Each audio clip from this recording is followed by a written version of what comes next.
오늘 하나님께서 우리에게 주시는 말씀은 신약성경 사도행전 2장 42절부터 44절까지 말씀 보겠습니다.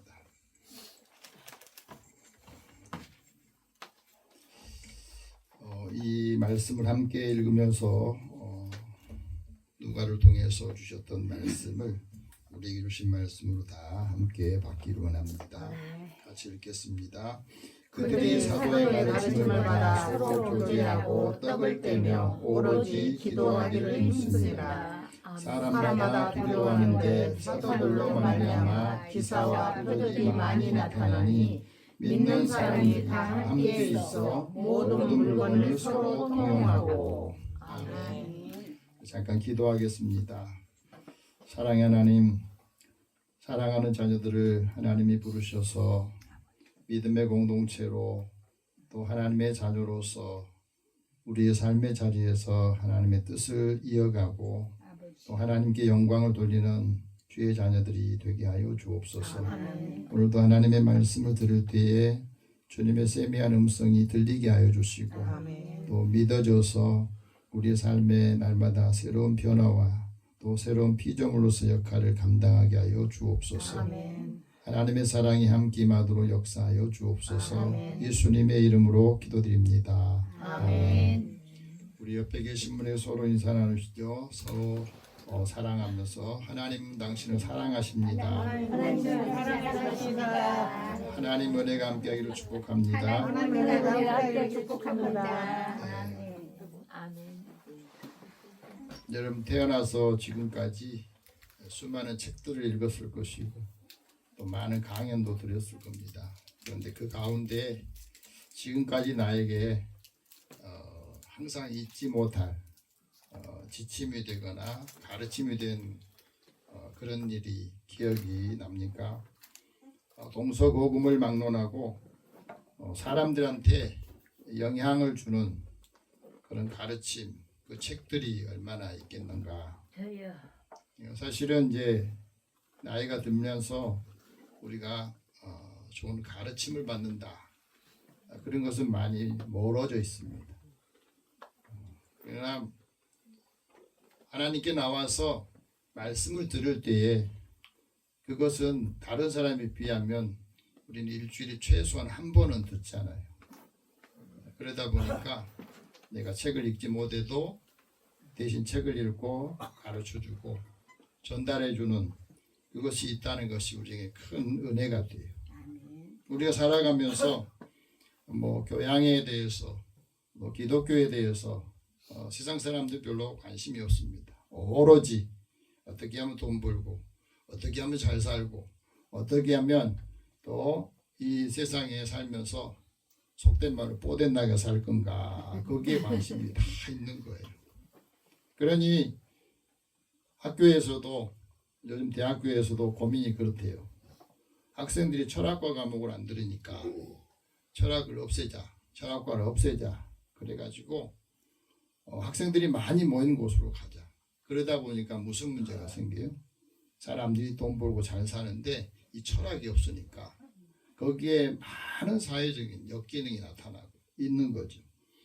연세대학교에서 기독교 교양을 하시는 김학철 교수님이 삶의 지혜에 담긴 인문학 교양서를 하나 썼는데 그게 바로 성경을 중심으로 해서 이제 다시 성경에 있는 내용을 구성을 해가지고 학생들한테 가르치는 초역, 이런 말은 맨 처음에 예수님이 하신 말씀을 이제 번역한 거잖아요.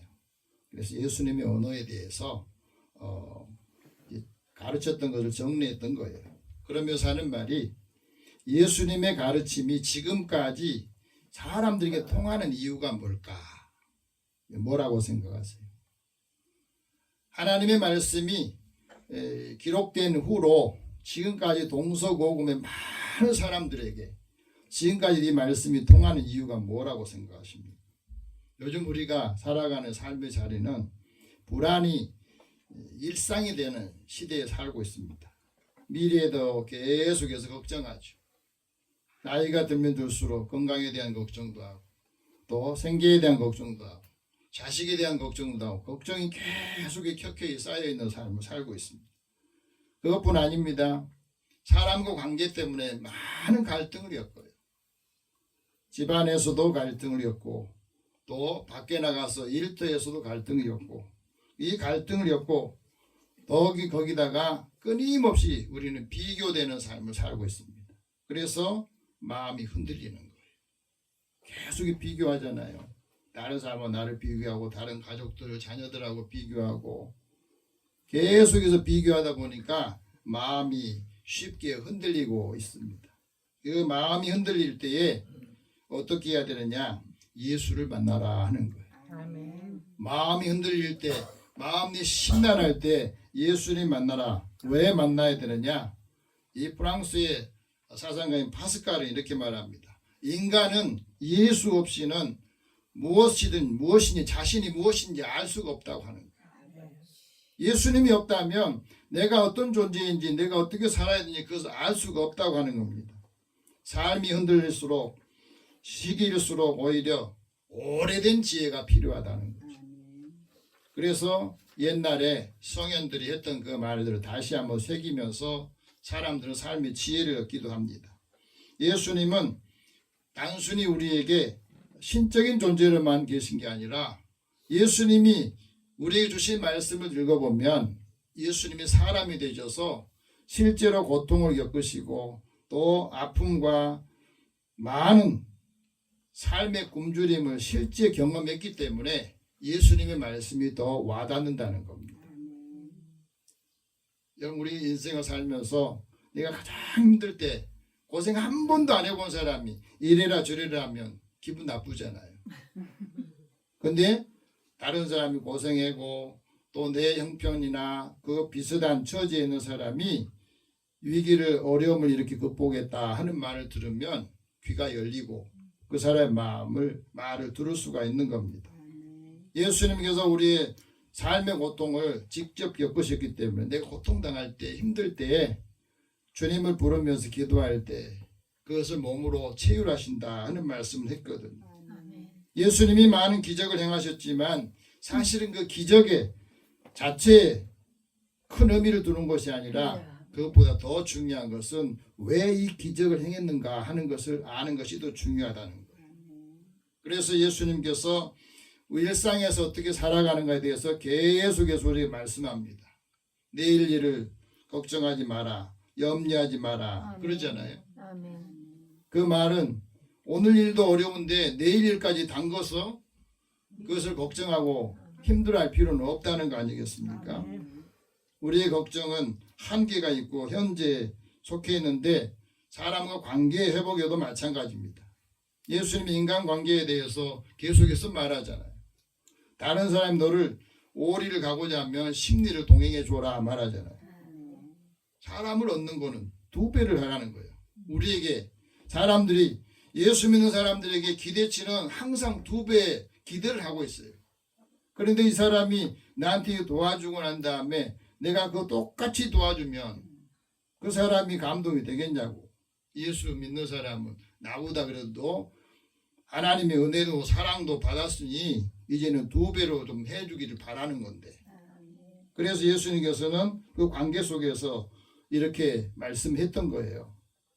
불안할 때 집중하고 현재에 집중하고 관계에서는 이해를 선택하는 겁니다. 그 사람이 어떻게 이 문제를 고민할까 하는 것을 이해해 주는 것이죠. 그래서 우리가 살아가는 데 있어서 우리 삶에 있어 포기하고 싶을 때 내가 그만하고 싶다 생각할 때 그 포기하면 모든 것을 다 잃게 된다는 것이죠. 사람 마음이라는 게 간사해요. 내가 어떤 게 결정하잖아요. 그러면 네가 안 해야 되겠다 못하겠다 하면은 사람이 그 다음부터는 생각하고 난 다음에 못할 핑계거리를 늘 찾아요. 이건 내가 어떻게든 해봐야 되겠다 그러면 어떻게든 할 궁리를 찾게 되고 방법을 찾게 되는 거거든요. 그러니까 우리 삶의 자리에서 그 일들을 끝까지 해낸 사람들은 내가 이걸 끝내고 만다 하는 마음을 가지니까 계속해서 실패하고 안 되더라도 이렇게 하면 안 되는구나 하는 것을 알게 되면서 다른 사람보다 한 발 앞서가는 일을 하는 거예요. 우리가 살아가면서 기적이라는 것도 마찬가지입니다. 우리 삶에 있어서 주여. 살아가다가 어떤 길을 잃게 돼요. 그 길을 잃게 될 때에 다시 예수님을 통해서 길을 찾게 된 것은 마음을 고쳐먹게 되고 생각을 다시 하게 되고 인생을 새로 보는 그 시기를 갖게 된다 하고 말합니다. 성경을 읽으면서 자신을 돌아보고 또 인생에 다시 자신의 삶을 열어주는 역할을 하기에 마련입니다. 이 가르침이라고 하는 것은 단순한 지식 전달이 아니거든. 인생의 방향을 바꿔주는 일이에요. 예수님 만나고 난 다음에 인생을 바꾼 사람들의 이야기가 성경에 많이 나와요. 베드로도 갈릴리 호수에서 어부 생활하다가 예수 만나고 난 다음에 인생이 바뀌잖아요. 오늘 우리도 인생을 바꿔주는 역할을 하는 것이 예수님의 가르침인데 예의 가르침이 중요합니까?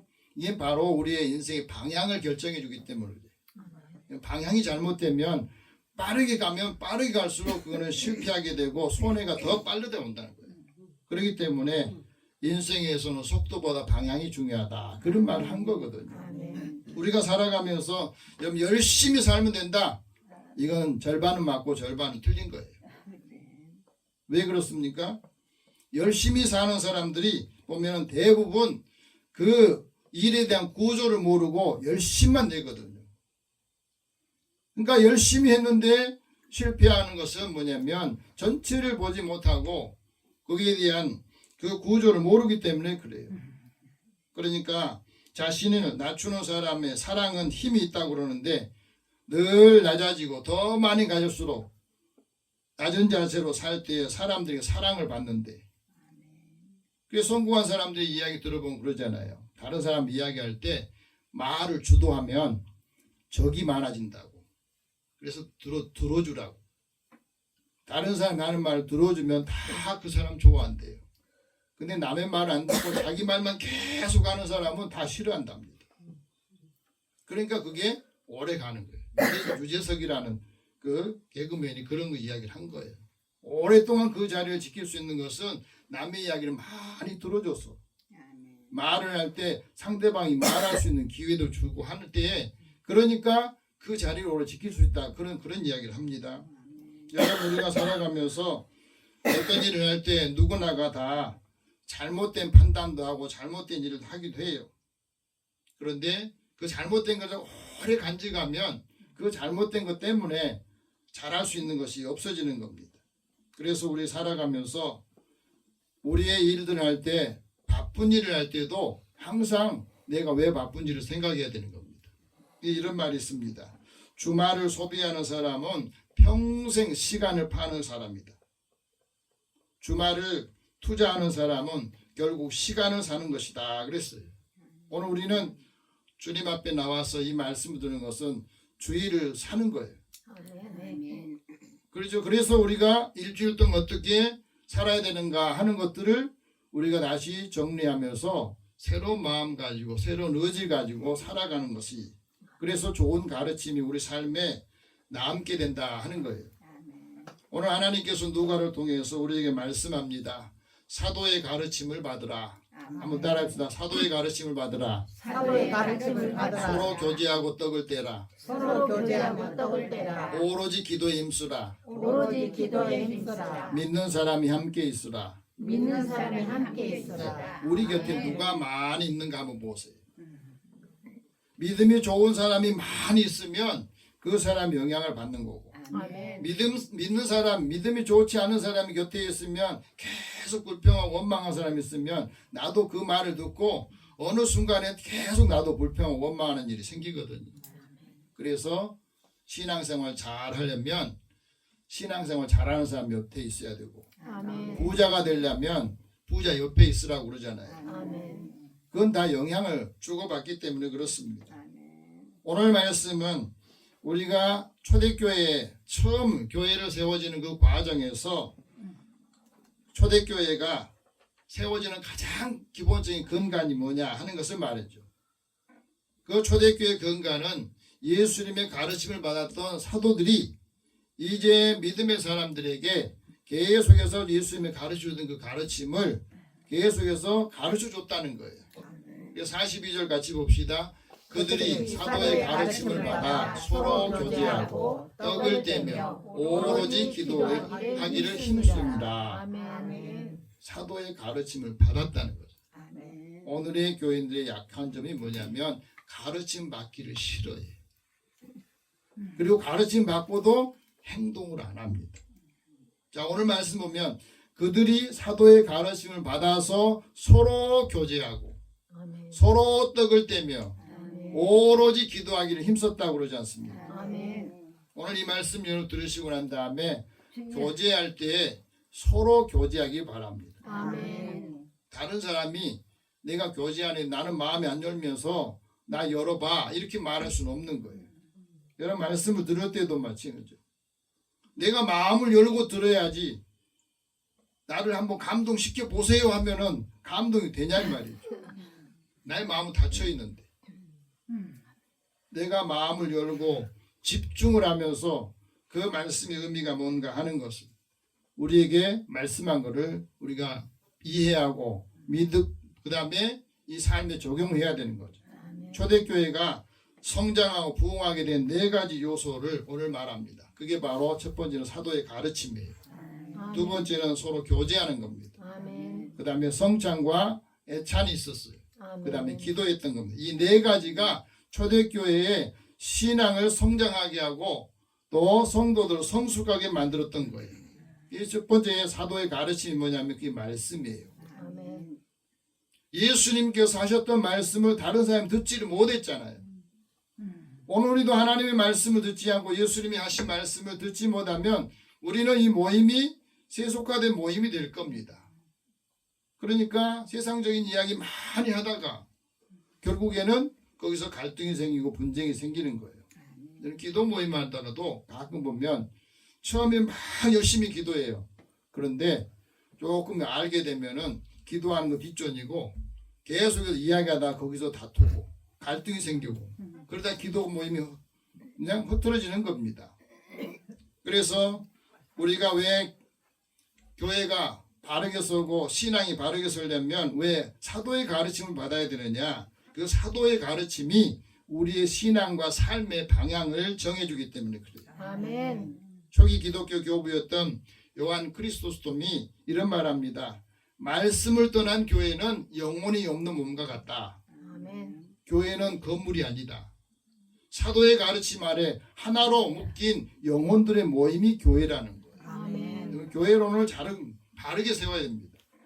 설교자는 군중을 즐겁게 하는 것이 아니라 그 사람의 영혼을 치료하는 의사다는 거예요. 아멘. 그러니까 이 말씀을 듣고 때로는 감동이 올 때, 찔림이 올 때 회개를 하게 되고 사람이 변화되고 바꾸는 것을 말해주거든요. 왜? 하나님의 말씀이 살아있기 때문에 계속해서 우리에게 말씀합니다. 그래서 히브리 기자를 통해서 말하잖아요. 하나님의 말씀은 살아있고 활력이 있다. 아멘. 이 말씀이 나한테 들어와야 내 영혼이 치유가 되고 마음이 치유가 되고 활력을 얻는 것이죠. 아멘. 우리가 살아가면서 이걸 못 느끼면 하나님 말씀을 듣지를 못해요. 여러분 사람이 건강하다가 병들면 하나님께 오해하는 것들이 많아요. 그러죠? 어떤 자매가 이 백혈병에 걸려도 조금 나았어. 그래서 다시 재발됐어. 포기하려고 그래. 너무 힘드니까. 그래서 제가 서울대병원에 응급실에 가가지고 그 자매 이제 대학생인 그 자매에게 가서 40분 동안 이야기를 했어요. 그리고 이야기를 계속해서 전하는데 하나님의 말씀은 살아있고 하나님의 말씀은 활력이 있다. 하나님의 말씀은 영과 혼과 관절과 골수를 찔러 죽인다. 아멘. 이 백혈병이 골수의 병이 걸리잖아요. 골수가 피를 만드는데 이 골수가 병이 걸렸어요. 그래서 이 말씀을 가지고 기도했더니 이 자매가 마음을 열고 마음을 바꾸더라고요. 아멘. 그래서 치유가 시작되는 거예요. 아멘. 우리가 하나님의 말씀을 들을 때 하나님의 말씀을 듣고 이 말씀을 선포할 때 이 구원의 말씀으로 받아들이면 아멘. 거기서부터 하나님의 능력이 나타나는 겁니다. 아멘. 사도들이 말씀을 떠날 때에 성도들이 말씀을 떠나면 예배도 형식화가 되고 성찬도 의식으로 끝나는 거예요.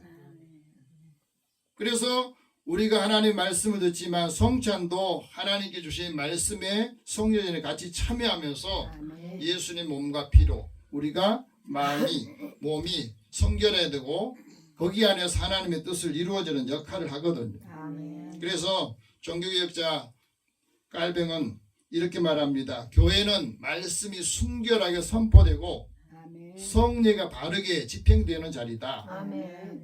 주의 말씀보다 자신을 앞세우면 교회를 세우는 게 아니라 교회를 허는 것이다 그랬어요. 아멘. 우리가 신앙생활에서 가장 위기가 그거거든요. 하나님의 말씀보다 내가 받은 것을 더 사람 앞에 드러내려고 하면 그는 그 사람을 통해서 교회가 무너지고 헐게 된다 하고 말합니다. 아멘. 그래서 사도 바울이 복음을 전할 때는 항상 겸손함과 또 순종으로 증거했는데 겸손이 뭐냐? 겸손은 무슨 일이든지 경쟁하지 않아요. 여기서 문제가 오거든요. 허영심으로 하지 않습니다.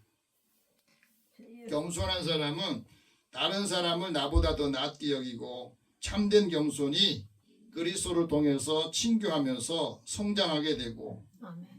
예수님의 십자가의 사랑과 그 십자가의 복음을 순종하면서 이 사람들이 은혜를 받으니까 이 12명의 제자를 통해서 세계 역사가 바뀐 거예요. 아멘.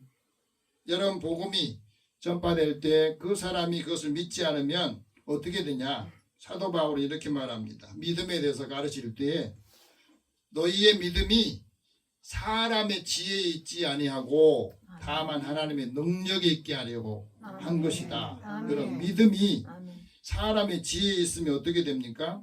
자기 생각, 자기 주장을 고집을 해요. 그래서 참된 믿음이 결국에는 자기 중심에서 하나님 중심으로 바뀌어야 되는데 사람의 지혜가 그 안에 있으면 신령한 일을 신령한 것으로 분별하지 못합니다. 그래서 결국에는 자기가 옳다고 생각한 대로 믿고 사는 거예요. 여러분 옳고 그름의 문제가 옳고 그르지만은 그것이 그 사람에게 꼭 유익한 건 아니에요. 그래서 우리가 성령을 통해서 가르침을 받으면 이 세대를 본받지 않고 늘 마음을 새롭게 합니다. 변화가 돼요. 그래서 생각을 해요. 이 일을 하면 하나님이 기뻐하실까? 하나님의 온전한 뜻이 뭔가? 그것을 항상 분별하면서 행동하고 말하는 거죠. 교회의 위기는 어디서 오느냐?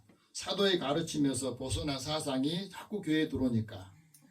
그래서 거짓 교사들이 초대교회에도 계속 들어와서 교회를 허는 역할을 했어요. 거짓 복음을 퍼뜨려 가지고 그 거짓 가르침을 받으면 사람이 마음이 부패해져요. 그래서 결국에는 윤리적인 행위로 드러나는데 거짓 교사들은 늘 해석을 자의로 해석하기 때문에 영적인 교만함에 빠져서 탐욕스러운 겁니다. 그 결과가 나타나요. 그래서 거짓 교사들을 배격하려면 우리가 뭘 해야 되느냐? 하나님의 성품을 우리가 배우고 삶에 적용을 해야 돼. 아멘. 하나님의 성품이 8가지거든요. 믿음에 덕이 있어야 되고 아멘. 덕에 지식을 더해야 되고 아멘. 지식이 많으면 절제를 해야 되고 아멘.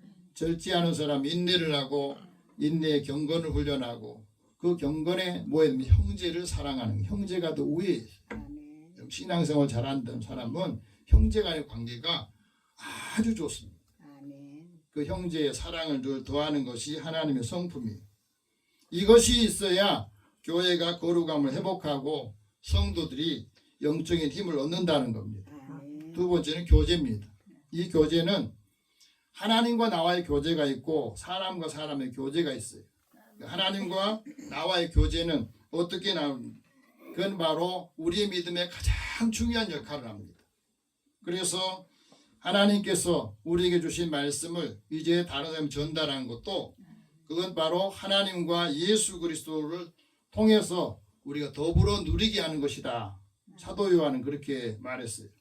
우리가 여러분에게 복음을 전하고 예수의 가르침을 전한 것은 하나님이 우리와 사귐이 있듯이 여러분도 하나님과 사귐이 있기를 원합니다. 그리고 삶을 누리기를 원합니다. 그리고 전했거든요. 아멘. 여러분 우리가 하나님과 주님과 늘 함께하는 삶을 살려면 주님이 가르친 것을 사람들한테 전달하고 그걸 지키게 할 때 항상 너희와 함께 있을 것이다 말씀했거든요. 아멘. 이게 바로 하나님과 관계 속에서 교제가 나타날 때 나타난 거고, 두 번째는 사람과 교제. 이 사람과 교제도 결국에는 서로 사귐이라는 게 굉장히 중요합니다. 이 교제가 안 되면 신앙생활하는 게 굉장히 어려워요. 교제가 잘 된 사람은 어떠냐면 서로 돌아보고 사랑과 선행을 격려하는 겁니다. 아멘. 그리고 모이기를 힘쓰는 것. 모이기를 힘쓰는 그 습관이 돼야 됩니다. 그래서 주님이 오실 때까지 서로 지지해주고 지탱해주는 역할을 하는 겁니다. 아멘. 존 파이퍼 목사님의 아들이 바너버스라고 하는 분이 있는데, 이분이 그 아버지가 굉장히 다른 세상 사람들한테 그 존경도 받고 사랑도 받고 굉장히 화려한 분으로 알려졌어요. 근데 아버지가 너무 이렇게 사람들한테 알려져 있으면 그 자식들이 눌리거든요. 그러니까 늘 자신도 소속감이 없었대요.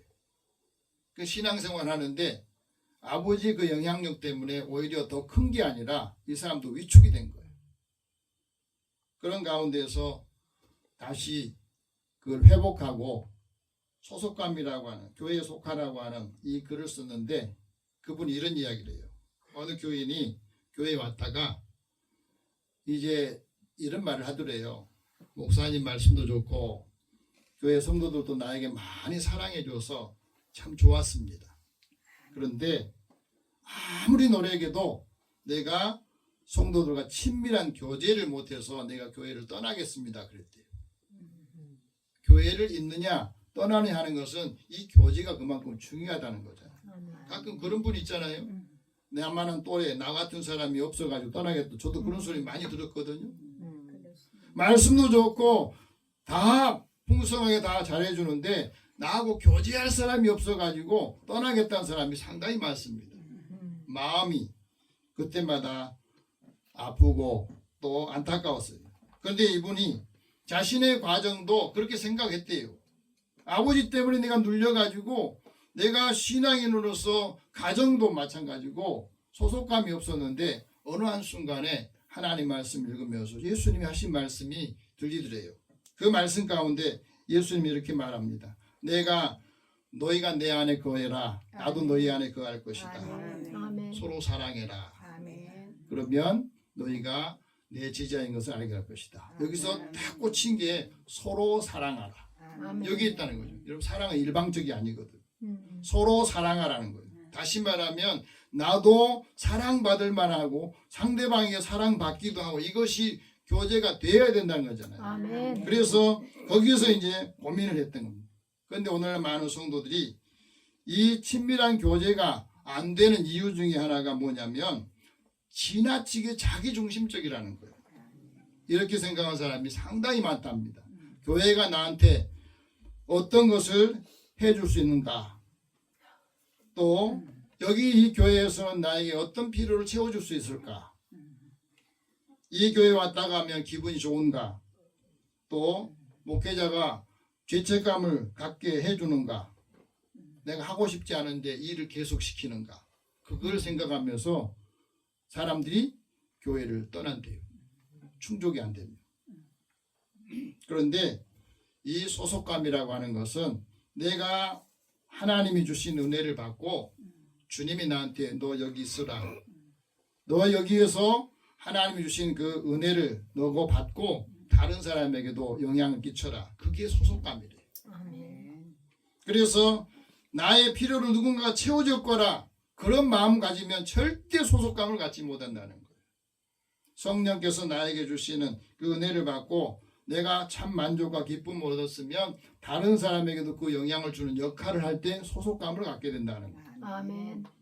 교회에서 진정으로 소속하려면 성령의 도움을 받고 예수님의 발자취를 따라야 되고 교회의 유익을 위해서 자신의 삶을 드려야, 헌신하고 희생을 해야 그게 소속감을 갖게 된다는 이야기예요. 아멘. 그러면서 우리가 하나님이 우리에게 주신 은혜, 창조하신 목적에 따라서 우리가 살아갈 때 거기에 생동감 넘치는 삶을 사는 사람이 그 교회, 그 안에 소속감을 갖게 되고 신앙생활을 하게 된다. 그런 이야기예요. 아멘. 여러분, 떡을 떼면서 우리에게 주신 성찬과 예찬이 있는데 그리스도의 몸에 참여하는 것을 말해요. 그래서 성찬이라고 하는 것은 우리가 그리스도의 몸에 참여하는 것이고, 예찬은 이제 서로에게 받은 것을 함께 나누는 시간을 갖게 됩니다. 그래서 우리가 밥을 같이 먹을 때 식구라고 하잖아요. 한 식구라고 그러지 않습니까? 한 솥밥 먹는 사람들을 식구라고 그러는데, 그건 바로 먹는 것과 함께 먹는 것을 공동체로 형성하는 것이고, 여기 안에 감사가 있고 믿음이 있고 사랑으로 이루어진 이 식사가 친밀한 식사가 될 때 교제가 이루어진다. 아멘. 그러면서 이 식탁 교제를 통해서 주님 우리에게 뭘 말하느냐, 여기는 빈부의 격차도 없고 사회적인 지위나 차이도 허무는 것을 말해요. 아멘. 학교에서도 모든 학생이 전부 다 급식을 주는 게 다 이거예요. 잘 사는 사람 좋은 거 싸우고 못 사는 사람들 이게 없애는 거예요. 똑같은 것을 먹는다는 거잖아요. 마찬가지입니다.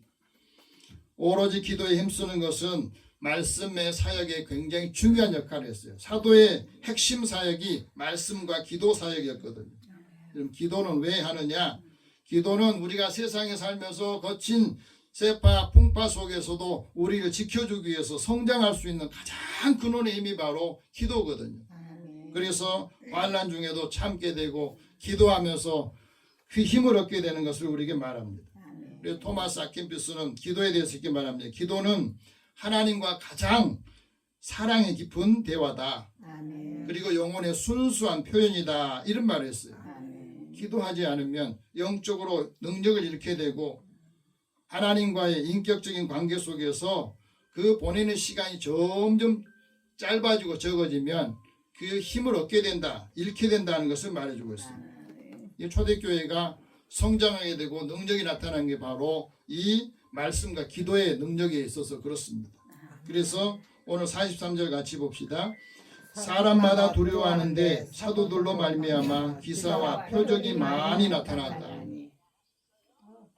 하나님의 말씀에 힘을 얻을 때에 거기에서 기적이 나타나고 표적이 나타나서 이것을 본 사람들이 하나님의 놀라우신 능력을 함께 체험했던 겁니다. 아멘. 그리고 난 다음에 이들이 서로 나눔이 있어요. 여러분, 하나님 은혜를 받으면 은혜 받은 사람이 다 나누게 되어 있어요. 아멘. 내 것을 준다고 하는 것이 기적이에요. 이 사람 다 갖고 싶은 마음이 있는데 자기 것을 주는 것이 사랑이거든요. 아멘. 내가 받은 은혜를 나눠주고 다른 사람이 어려움을 처할 때 도와주고 역할하는 것이 다 하나님이 주신 은혜의 영역이거든요. 아멘. 그래서 44절에 이렇게 말합니다. 믿는 사람이 다 함께 있어 모든 물건을 서로 통용했다. 아멘. 자기 가장 소중한 거, 귀한 것을 서로 통용했다는 것은 자발적이잖아요. 아멘. 기독교 공동체, 공산주의 사회는 강제로 하는 거고 기독교에서는 자원에서 자발적으로 은혜로 마음으로 서로 나눴다고 하는 것이 기적의 역사를 썼던 겁니다. 아멘. 그래서 하나님이 주셨던 그 은혜를 함께 나누고 누렸던 그 사람들이 계속해서 모이다 보니까 사람들 수가 늘어나게 되고 여러 하나님의 일을 역할을 했던 것을 우리에게 말씀해 주고 있습니다. 아멘. 오늘 이 말씀 여러분 들으시면서 하나님 나한테 어떤 은혜를 주셨지? 하나님 나한테 어떤 것을 하기를 원하시지? 늘 거기에서부터 하나님께 영광을 돌리고 많은 사람들에게는 칭찬과 사랑을 받는 믿음의 사람 되기를 축복합니다. 아멘. 기도하겠습니다. 살아계신 하나님, 주의 은혜를 사랑하는 자들을 부르셔서 하나님의 말씀을 듣게 하시고 주님이 우리에게 주셨던 이 생명의 복음을 듣고 이제 우리 삶에 그대로 이 말씀을 적용해서 살아있고 활력 있는 삶을 살게 하여 주옵소서. 아멘. 하나님의 말씀에 능력이 나타날 때 기적이 나타나고 하나님이 주시는 표적을 보여주실 때 그것을 통해서 하나님이 하시고자 하는 것 뜻을 알게 하여 주옵소서. 예수님의 이름으로 기도드립니다. 아멘.